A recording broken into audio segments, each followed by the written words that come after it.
So good afternoon all.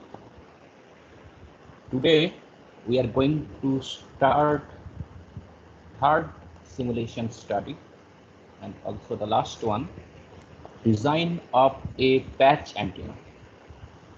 So till now, whatever we designed, it not radiating structure. So this is the first time we are going to design a radiating structure. So this is a patch antenna in printed circuit board technology, and you can see how it looks. We have a top radiating patch which is shown in dark color, and below we have the ground plane. So it comes from two-layer PCB, both sided copper PCB substrate. So a part of the top layer copper is etched away to realize structure, and the bottom layer metal, it remains as it is. So then we defined several parameters here. Ground plane size, for example. This is one important parameter. Then the dimension of this patch, it looks like a rectangle represented by W and L. L is the length. So what determines this L, W, or the ground plane size, or let's say this L1 in set feet? So we are going to discuss this point. And last week it was suggested that you should learn antenna parameters, like what is radiation pattern, what is E plane, H plane, near field, radiation efficiency, antenna efficiency, what is gain of an antenna, directivity of an antenna, beam width of an antenna. So you see, even though it is a single port device, so we are having just one port, but since it's radiating, so we have a set of parameters to define or characterize this radiation properties. So you should learn those parameters. Well, so let us start with a very simple dipole antenna. As you can see, it is basically length of 2 watts, and it can be of different sizes.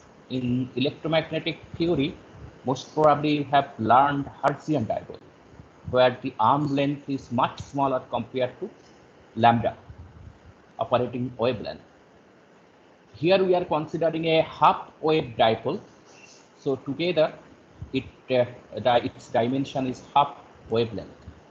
Well, so let us first define and see some of these parameters, and then we'll compare these parameters for the dipole as well as for the patch antenna. Well, so you know that for a dipole antenna, when it radiates in space, then in one plane it looks like figure of 8, and in another plane, this radiation, it looks like a circle. So what is this? This is actually the radiation pattern. So for antenna, we want to direct electromagnetic wave in the desired direction, right? So in some application, it should be more focused to one point. Let's say when you have a transmitter and a receiver far away, and we don't have any other receiver, so I want to direct my power only in one direction. But there can be some other applications where we need to radiate in more than one direction over a wide angle. So dipole is an example where radiation is coming over a wide angle, and this is a plot of radiated power versus angle. Now, what is E plane and what is H plane? Okay, before that, what are the parameters we have listed here? One is far field range, then antenna efficiency. So you are supposed to know these parameters. So just let us discuss in brief. What is far field? So in theory class, one day we are discussing that near a resonator, we may have two different types of field components. For one field components, electric field and magnetic field, they are in phase quadrature, and another field component for which electric field and magnetic field, they are in the same phase. Now, if you move away from antenna, that the phase quadrature component, it can't propagate through free space. So it lies with the antenna, in the vicinity of antenna. So the region over which this propagating wave dominates, basically, we call it far field range. So for most of the antennas, people define a distance r. It should be more than twice d square by lambda naught. D is the longest dimension of your antenna. If it's a patch, you consider diagonal distance. Then a region for which distance is more than this value, will be considering it far field range of that antenna. Now you are fitting some power to antenna. A part is reflected back from the port and a part is accepted by the antenna. Now whatever power accepted by the antenna, a part of that, it radiates into space, and what about the remaining part? It is wasted inside the structure itself. How come wasted? You know already, in PCB technology, for example, we may have conductor loss, dielectric loss. So finally they will generate heat. Other than that, we may also have surface wave loss. So surface wave loss, we have another type of problem. Surface wave, it propagates along the surface of your dielectric layer. Now consider for this patch antenna. So let's say it's exciting surface wave in all the direction. It will travel through this dielectric, and finally at this dielectric air boundary, it radiates. Over this radiation, we don't have any control. This is given by the geometry of ground plane, dielectric material, and other things. So it comes out as undesired radiation. Let's say you want to radiate power in a given direction, but in addition to that, we have this undesired radiation in the form of surface wave from the surface wave. Well, so we don't want this surface wave excitation. That we will be considering as wastage of power. Well, so basically what we see then, that whatever power antenna is accepting, all of that, it is not radiating. Only a part it is radiating. If it could radiate all of this power which it is accepted, then we call antenna efficiency is 100%. But because of loss and other things, it decreases. There is one more term, radiation efficiency. You learn it. Most of the cases, for most of the cases, you will find answer from simply Google search. Or you go through any antenna, standard antenna textbook. You learn about what is directivity, what is gain. So it is also defined here. So in the gain, actually we consider loss in the antenna structure. Well, so this gain parameter or antenna efficiency, it is one of the most important parameters for an antenna. Why? Let us consider this antenna. So here you can see we have a microstrip fit line. Now, if I just measure S parameters, it is a one port device. So we have S11 at this port. Now, if S11 is sufficiently low, let's say minus 15 dB or minus 20 dB. So that means most of the power is accepted by the device itself. But just from that, we can't conclude that it is an antenna. Why? It can be a mass load, mass turbination, that can also absorb power. So then you see S11, that is one essential criteria or essential parameter, but not sufficient. In addition to that, you need some parameter which characterizes its radiation.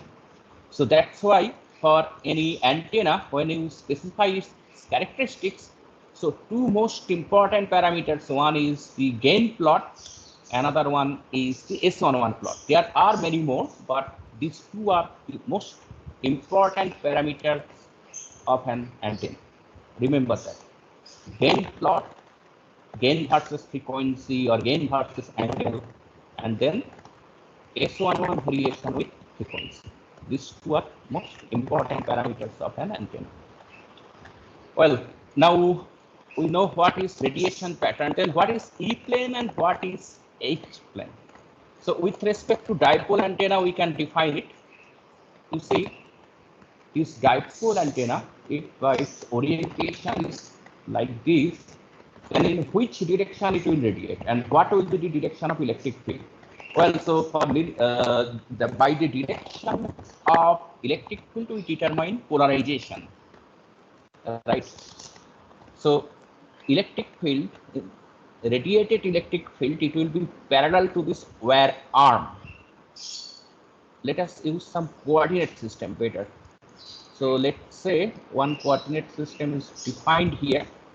Let's say you placed your dipole antenna here on Z axis. So arm they are along Z. Then on XY plane, radiated electric field is perpendicular. Try to understand. The antenna arm, it is along Z, and radiated electric fields are parallel to this antenna arm, dipole. So on XY plane, which is perpendicular to Z, electric field will be also perpendicular because electric field it is in Z direction. If I consider YZ plane, then electric field is parallel to this plane, or we can say YZ plane or ZX plane contains electric field. Electric field is parallel to that. Well, so now how we define E plane and H plane pattern? We have to consider the direction of maximum radiation. Now consider a plane that contains the direction of maximum radiation as well as electric field. We call it E plane. So on E plane, then electric field will be parallel, and it will also contain the direction of maximum radiation. H plane just perpendicular to it. So it will contain the magnetic field and direction of maximum radiation. That is your H plane. So for dipole antenna, then which one is E plane? Which one is H plane? If I put the dipole along Z, then you see along XY, on the XY plane, we have actually maximum radiation. So it can be along X, along Y, it is same in all direction. So we can consider either ZX plane or ZY plane. So both of them contains the direction of maximum radiation as well as electric field. Electric field is parallel to Z. So if I draw radiation pattern, angle versus let's say E square, then ZX or YZ plane is the E plane, and on this plane we will get figure of 8 because the antenna along the arm direction in Z direction, it does not radiate anything. So along Z we have null or zero radiation, and on XY plane it will have highest radiation. So we have a figure of 8, that is the E plane. What about H plane? Electric field is propagating magnetic field or H field that is perpendicular to electric field. You consider that propagation direction, electric field and magnetic field direction, they fits in a right-handed orthogonal system. They are perpendicular to each other. So for this case, then the radiation, it is in XY plane, it's propagating along Y minus Y plus X minus X on this plane basically. So magnetic field, it should be in this plane. Then XY plane defines the H plane. And since in all direction radiation intensity is same on this plane, we have a circle. So now you look here. E-plane pattern is figure of 8. So in the direction of the arm, you don't have any radiation, maximum radiation in perpendicular direction.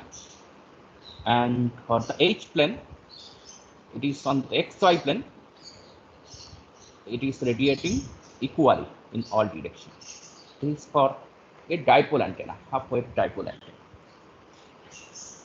Well, now what about the patch?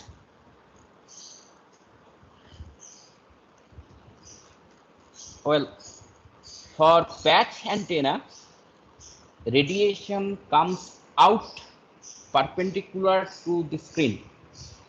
So patch is lying on XY plane. Then radiation will be along Z, positive Z, according to this figure. And what is the direction of electric field? The electric field, it will be along Y. So even though we have two edges, one is defined by W, which is in X direction, this one and this one, and another set defined by L.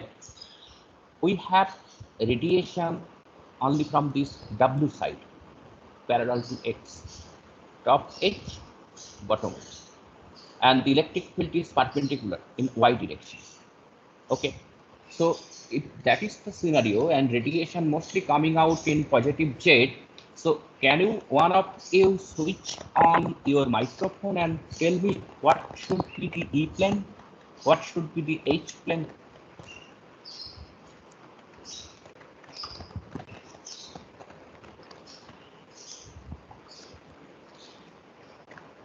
One of you, please switch on your microphone and tell me which one is E plane, which one is H plane. YZ YZ is E plane, yes. And H plane?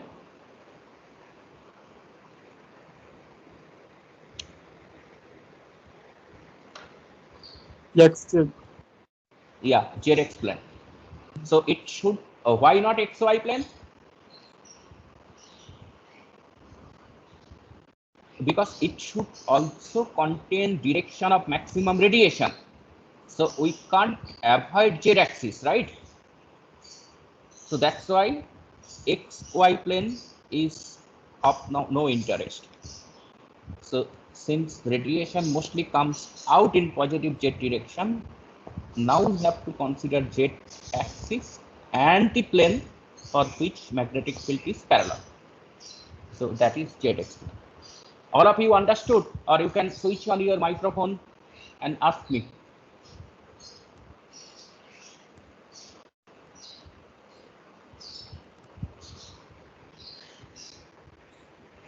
Understood, sir.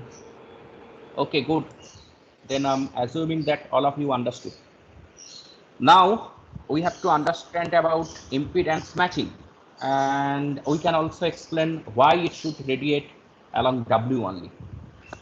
Well, so impedance matching means we want to transfer maximum power from fit point to your antenna.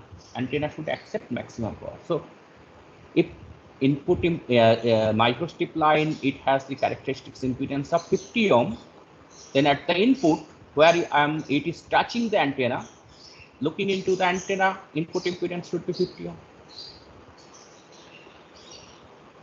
What about the imaginary part? Can we switch on and tell me? 0. Yes, exactly, 0. So it is a resonant antenna. We have two types of antennas. One set based on resonators, basically leafy resonators, and second set traveling wave type. Traveling wave, right now we are not covering. Horn antenna, then Vivaldi antenna. Well, so here all of them are resonator based. Dipole also half wavelength resonator. This patch antenna L, that is also half wavelength resonator. Now, do you remember for a half wavelength transmission line resonator, we can also implement it in microstrip lines. What is the input impedance at the open end?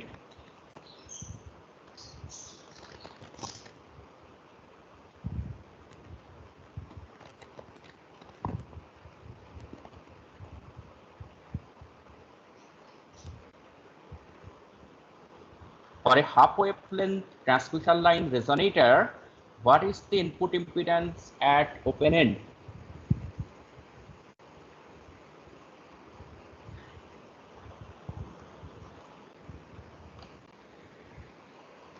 Z0. Z0. How come?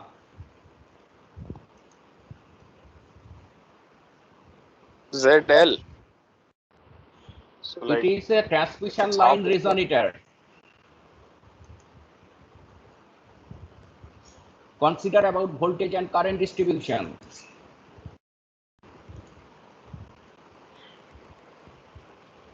At the open end, it is open circuited.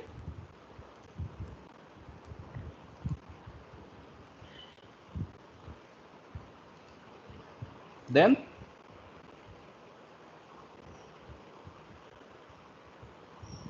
simple transmission line resonator. Consider fundamental resonance. So we have electric field maxima at the end. Our corresponding voltage for TEM case we can define. It is maximum. What about current? Open end current is 0. It is maximum high. So this is for current and highest at the center. And this one is the voltage or electric E dot dl A to B, that would give you voltage. Anyway, so I am saying here that was one of the conditions. You remember, you recall that using that condition we found out resonant condition for dual band resonator. So Z in at this point is equal to what? Sir, infinity. Exactly. For ideal lossless resonator, it is infinity. And on this plane, Z in, if it is lossless resonator, then Z in what? 0. 0. But if it is lossy, we have a finite value. Anyway, that is the minimum value. I am using that same concept here, a microstrip line resonator now. Microstrip line resonator. Then if I feed here, connect 50 ohm line here directly, then input impedance is infinite. If I connect here,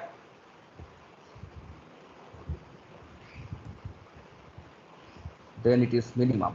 So basically then 50 ohm point, I can say it will be somewhere in between, right? That 50 ohm impedance point, somewhere in between. So what we can do,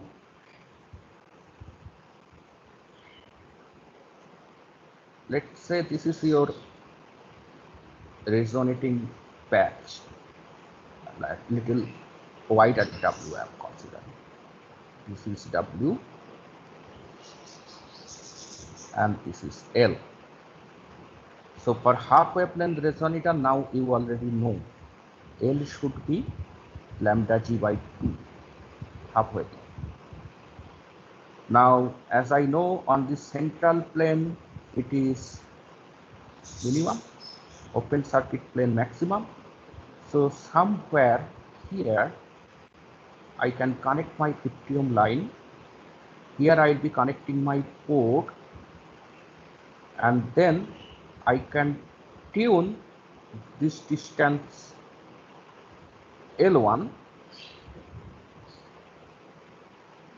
and find out what is the optimum L1 for minimum S11.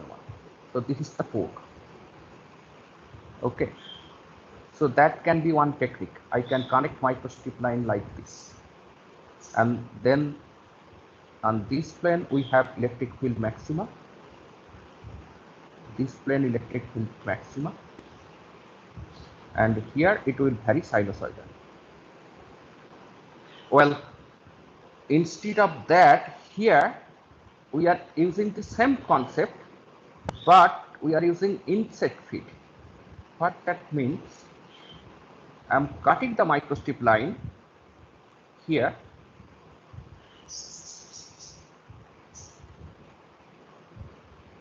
And this distance L1, so this is another type of feed configuration. We call it inset feed, as shown in that figure.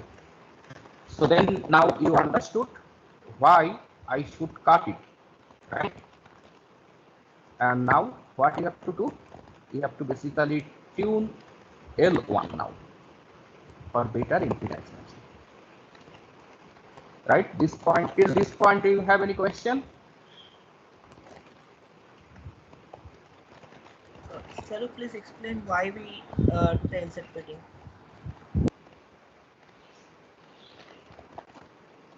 You can also do it in this direction. So this is just one technique, that's all.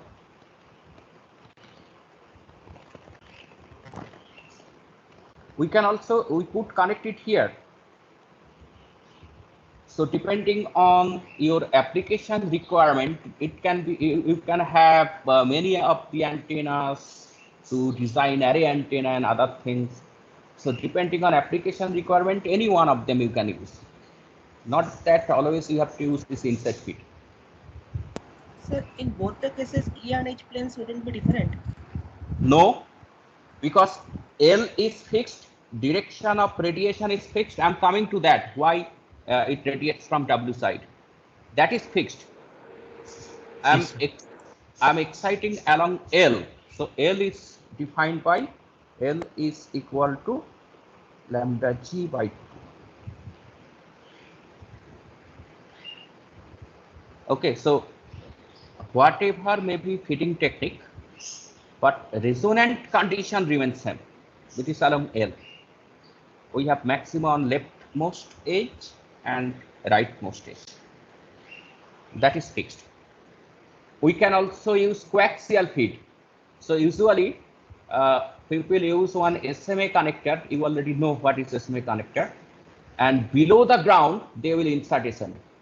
So it is somewhat like this. If I plot the side view, let's say this is your top patch. This is your ground plane.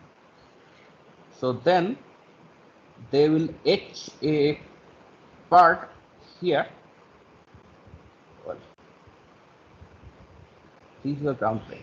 So it's a modest circular aperture, and then the outer metal of the coax they will connect to ground, and the inner one goes up and soldered here. That is another technique. And this is the substrate. This is side view. So this is L. And again, this one is the same, L1. Okay, you just, this L1 remains same from left side to this hit point distance. And it is done along the center line. Coaxial fitting. There are different fitting techniques.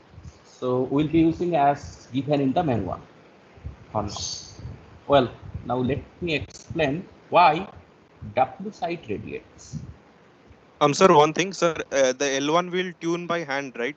Like the L1 parameter. We have, yes, we have some closed form expression for that.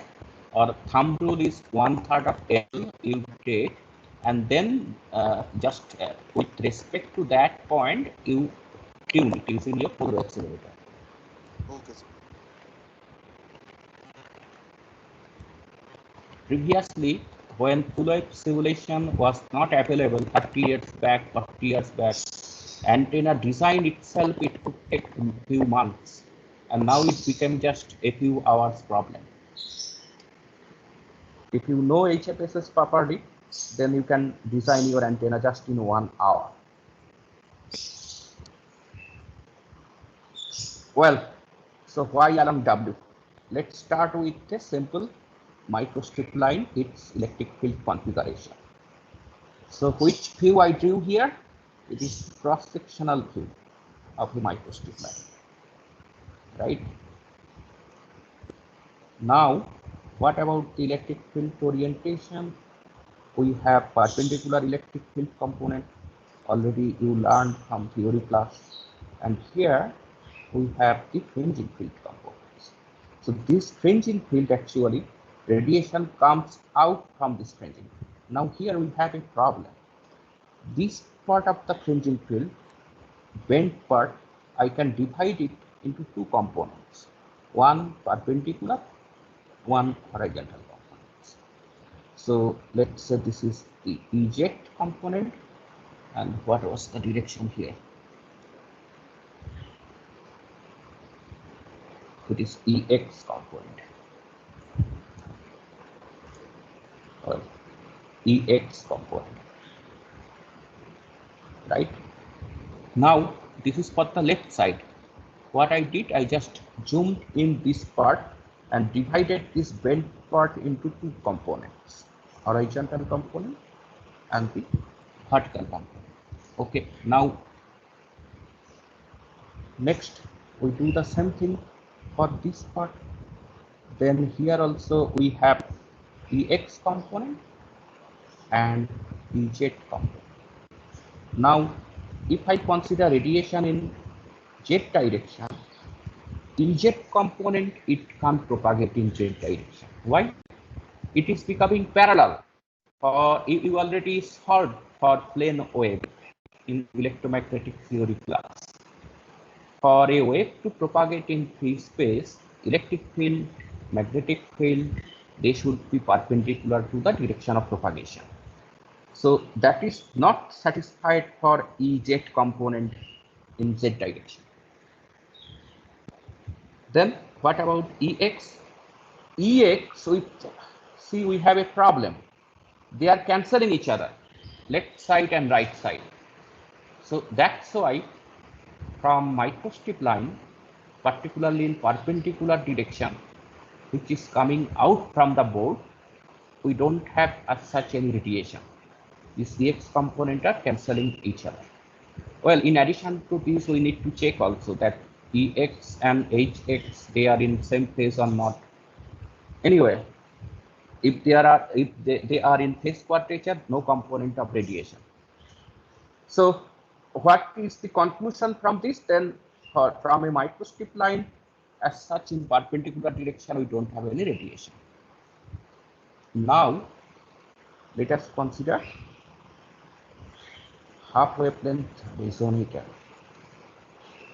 Well, half wavelength resonator, first let me draw microstrip line version.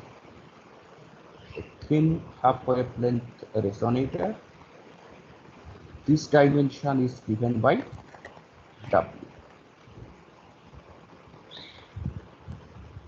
Now electric field maxima, that I know on both sides, but what about the orientation of electric field? It is opposite, right?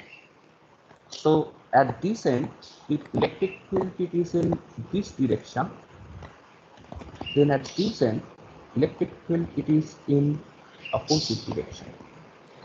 Then what about the fringing field component? Let us represent now by side view. So this is now the side view of microstrip. You have this top strip and this is your ground plane. Now let's see what happened to that EX component, which is due to the fringing field. One is going up, or another one it is actually going down. If I zoom in, then we have this component and this component of EX. Now here, since it is changing its direction, EX we have in same direction. So what we conclude then from this half wavelength resonator, from the ends we have EX component in the same direction. So we can have radiation in z direction, for which electric field will be in x direction. So here, then from these two edges, we have radiation. What about these two edges? It is like a microstrip line. So left side, right side, electric field in same direction, and for the fringing field, it will cancel each other. Well, this side we represented by Ex. For microstrip line, this side we represented by Ex. X, then let us represent it by Y, not to be confused with direction. Let us represent it by EY. While so radiation in the Z direction, it is coming from EY component, and from EX component we don't have any radiation. Am I clear till this point?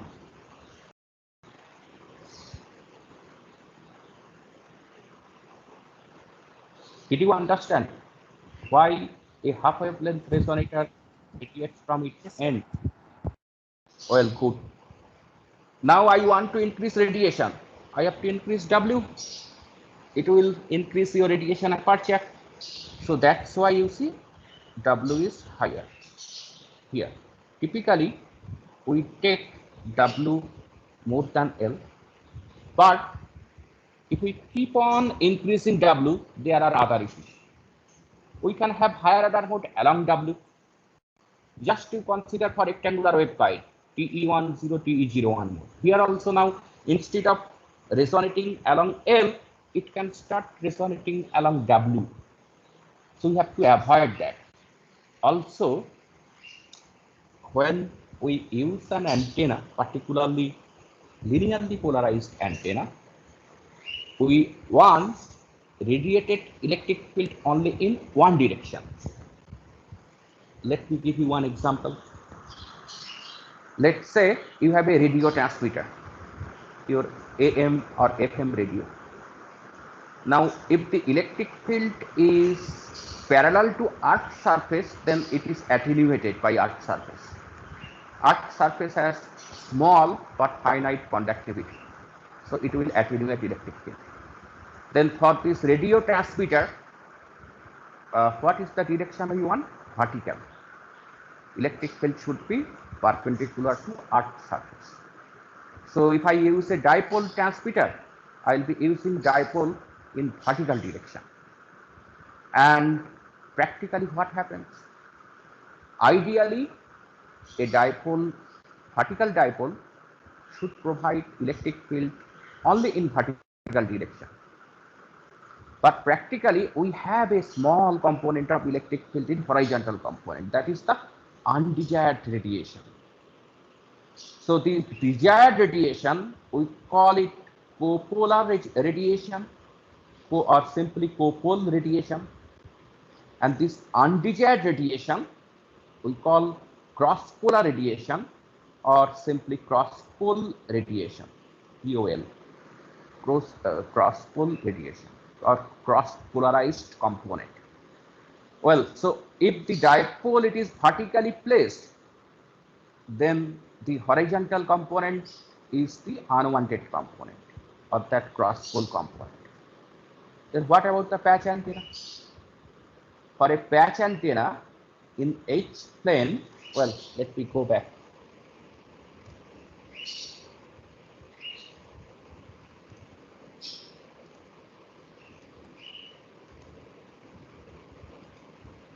Well, you can see it now. You already know which one is E plane, which one is H plane. Electric field is parallel to Y, so YZ is the E plane, and this is the desired radiation on E plane. Now, in HFSS and also in measurement, we can measure cross-pole component. What we'll be doing, we'll be measuring on E plane only, but we'll change the receiving antenna direction by 90 degree, and we'll see what is the received power. Ideally, it should be 0. So basically, on YZ plane, what is the radiating electric field in X direction? That is the undesired component that we measure, but on YZ plane. that will give you cross-polar radiation pattern, cross-pole radiation, angle versus this component. Similarly, that the desired component on YZ plane, that will give you the copole radiation pattern. Okay, so copole, cross-pole. Similarly, we can define also same thing on H plane. Well, some other parameters. This is a highly directive antenna. You can see this is the main lobe and a part is coming backward direction also. So all these undesired lobes are called side lobes. This one is the back lobe. And for the main beam, sometimes we define beam width just to understand how directive the antenna is. So what we do, typically one figure 3 dB beam width is popular. So you note down what is the direction of maximum radiation and what is the gain value at that point. Let's say it's coming 5 dBi. We always represent gain with respect to some reference antenna. So usually if nothing is specified, it is with respect to one isotropic radiator, which radiates equally in all directions. Anyway, so let's say it is 5 dBi, then we come up and down where gain is down by 3 dB, that is 2 dBi, and then measure what is the angular distance between this. That will give you 3 dB beam width of the antenna. Now in the simulation, then what you have to do? So initial parameters, how to start simulation, that is given here. Go through it and follow it. Then you have to show return loss, and then from that you show what is the 10 dB matching bandwidth. If you design an antenna at 2.4 gigahertz, let's say at 2.4 gigahertz, S11 is going down to minus 30 dB. Now for application, let's say minus 10 dB matching point is enough. So we then check minus 10 dB point, left hand side below 2.4 gigahertz and above 2.4 gigahertz, and that we define as 10 dB bandwidth is defined. So you have to show that, and if you are asked to design at 2.4 gigahertz, note it down. If you are asked to design at 2.4 gigahertz, you don't have to show from 0.1 to 5 gigahertz like this wide frequency band. We don't have any information. 10 dB bandwidth, let's say if it is 2.3 to 2.5, I think 2.2 to 2.6 frequency range should be enough. So plot your S11 over this narrow frequency band so that it includes your 10 dB point, not more than that. Then plot three-dimensional radiation pattern. Well, in HFSS, you will see that there are actually many terms related to gain. You do Google search or go through HFSS manual, because in your MCQ will ask what are the meaning of these different gains. What is realized gain? What is simply gain? Okay, so what is left-hand circularly polarized gain? There are many terms you will see. You should understand the meaning of each and every term. Then plot realized gain pattern. So you directly plot the gain pattern, that is gain versus frequency in E plane and in H plane. 3 dB beam width, and hence you show 3 dB beam width. So you also have to plot copole and cross-pole patterns. So basically together we have 4 patterns, 2 cross-pole patterns on E and H planes and 2 copole patterns on these 2 planes. Well, in addition to this, I am giving you one more work. You note it down, please. It is suggested here you take W equal to 1.25 times of L. In addition to that, you also consider Okay, for another group, I gave value 1 and 1.5. So for U, it is 0.8 times up L. You write it down. You have to repeat it for 2 more cases. The first case, case 1, you write down W equal to 1.25 L.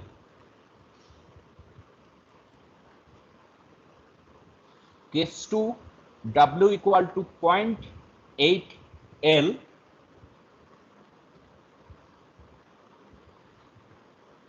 And case 3, W equal to 1.7 L. 1.7 L. So you have to repeat all this calculation part for these 3 different cases. So you will understand why we should optimize W with respect to L. Cross-pull pattern will increase and there will be some other issues. Till this point, do you have, yeah. So can you repeat the values again? W.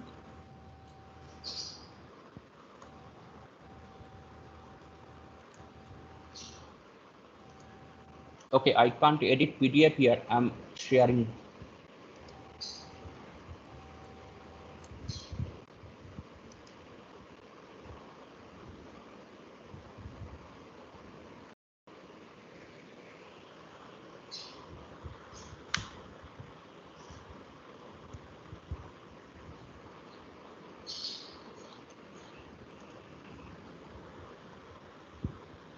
You do for W equal to 0.8 L, 1.25 L,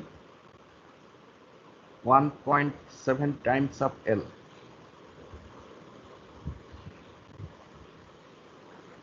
Another 3 sets actually I defined for another 2. And TS, please note it down. You will be allotting them epsilon R, so basically substrate.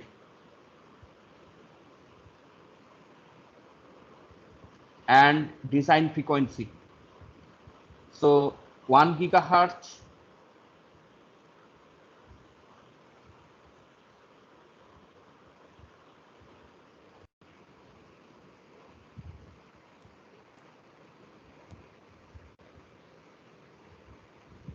substrate parameters and the design frequency. So design frequency you keep between 1 to 10 because at higher frequencies they may face problem. And for 10 gigahertz you take 0.508 millimeter or something similar to that.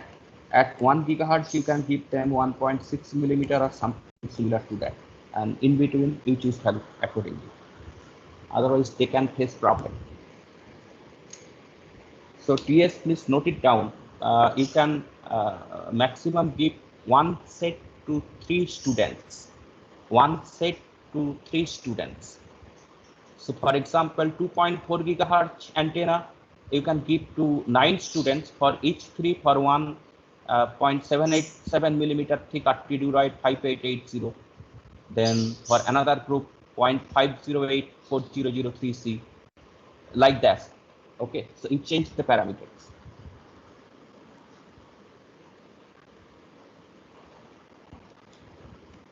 Well, students, if you have any question. Okay, Professor Mohan is also here. Professor Mohan, if you want to share any other point. No. Let them continue. Okay. Yes, please. Tomorrow, when we will have the quiz, that is. Yes. Which actually what I am planning. 24th is holiday, no? Yes. Due to puja, and we have actually Saturday I have a class 10:30 to 12 o'clock, so I can take it for all the 3 groups that time. I think only one student is there who is not attending theory. I need to contact him separately. Otherwise, means at a common time we can give them. So 17th already they have one exam. Then it is 31st of October. The 31st, then we can have on 31st. Or otherwise we can take on any Wednesday 20, then that is also 28, because 21 we have class. 21st we can have, I think. Okay, then 21 also we can, whatever you say. Yeah.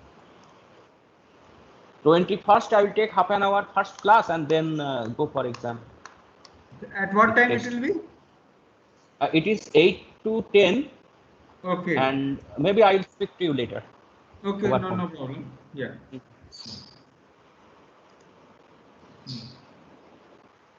Yeah, student, one of you asking some question.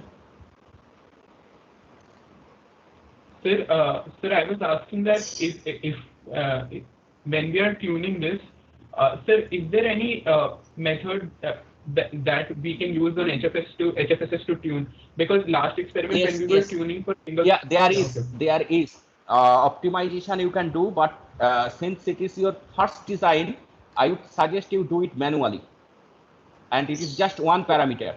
Our TS will guide. Okay. So Joysmita or Bhanu, Joysmita, can you be online, please? Switch on your MIC microphone. Yes, sir. Yes, sir. Yeah. Do you have any ready-made antenna? Sir, right now I'm not having, but I can design and show them. Yes, possible. Yeah, that is so. Why? So what I would suggest, that since they never did any radiation or radiating structure, then you show better, means that infinite sphere setup, basically simulation setup, and how it looks in polar coordinates. It's simple. Using PEC also you can do it. Won't take more than 15 minutes then. Okay, sir. Okay. Bhanu is not here, right? Yes, sir. I'm here, sir. Oh yeah, Bhanu, do you have antenna or Hello, any one of you? Yeah, and any antenna, ready-made yes, sir. antenna. You have patch yes, sir. antenna? It is with Niloy. It is with Niloy. Actually, my system is off, so I can ask Niloy to send it to you. Not yes, me. You or okay, Joysmita should show it. Okay, or you can yes, design sir, in front of them, because radiating structure they are doing for the first time.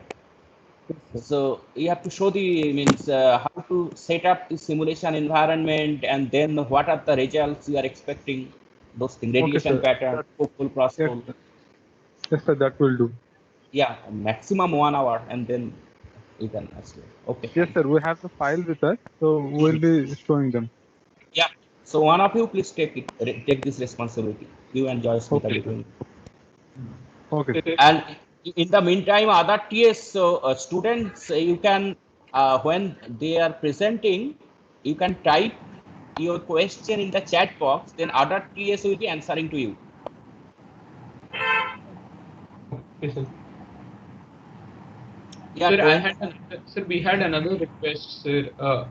Sir, actually, this week, Friday, Saturday, and Thursday, a lot of us have 5 tests in those 3 days. Next week. And next then week. Another submission on Sunday. Next week, 21st. Sir, not about the test, but submission of this experiment, if that could be delayed to more than a week. No. You will be given 1 week, and that is final. You see, now you are in home. You don't have other activities. And when you are here, you used to follow this routine only. Sir, actually, every course. Okay, listen to me. Listen to me. Whatever problem we are giving to you, we are not expecting it it will take more than 3 hours, 2 to 3 hours maximum. So that you can easily manage in 1 week of time. Only one day I can maybe, so next Monday night I can set it like that instead of Sunday night. Okay, sir. Okay, fine. Then today we are not creating any more new meeting window. So with this, Bhanu and Joysmita will continue. So if you have any question right now, you can ask, or you can, otherwise they will start the session part. Sir, I have a request, sir. Last question about the last experiment. Oh, go ahead, Shashwat. Sir, 21st October is Mahapanchami, sir. So if we could have the lab test on Monday's class instead, sir, on 19th. 21st is Panchami, then 20 also we have Chaturthi, and then 19th Tritiya. It starts from 16th actually, no? And Yes. but according to IIT rule, the holiday starts on 23. So either we have to follow general Bengali sentiment, then I should start vacation from 16th, or IIT rule. So it's just a request, sir. So we can On like, there is nothing actually. hello. So then the same logic holds for the first day, second day, third day, fourth day also. Yes, please. Yeah, I was saying that after we are done with the patch antenna, so like then we like will we have like more experiments, or are we done with the experiments? Like You are done with simulation. Then we'll start the measurement part. we'll start the Measurement part. Measurement part. Sir, I had one doubt about the last week's experiment. Sir, in single stub matching, when we were giving different resistances to the stub, 25 ohms, 50 ohms, and then 100 ohms, and seeing the curves in isolation, sir, a lot of us observed that when it was 50 ohms, similar to the transmission line, the bandwidth was the sharpest. And we could not actually get the exact reason for this, sir. So, is this observation correct? And what is the theory behind it? I did not understand. So let's say from left hand side, your fit line has a characteristic impedance of 50 ohm. Now Yes, sir. right hand side, the load ZL, its real part is saying 50 ohm, then it is sharpest. So, no, sir, the characteristic impedance of the right side, meaning the width, when we change the width, and the characteristic impedance changes from 25 to 50 to 100. Okay, for the matching section, you are saying. Yes, sir. Yes. Okay, yes. Yeah, you are, no, it means if you go to higher impedance, more than 50 ohm, or let's say 100 ohm, then it will be more sharper. If you come to lower side, it will be wider. So there is a reason I explained it when we explained about the open stubs properties. You recall yes, sir. the reactive slope. I have shown you from calculation how the capacitor is changing. You recall that? Oh, yes, sir. Inductor is Yes. changing. Yeah, the same reason here.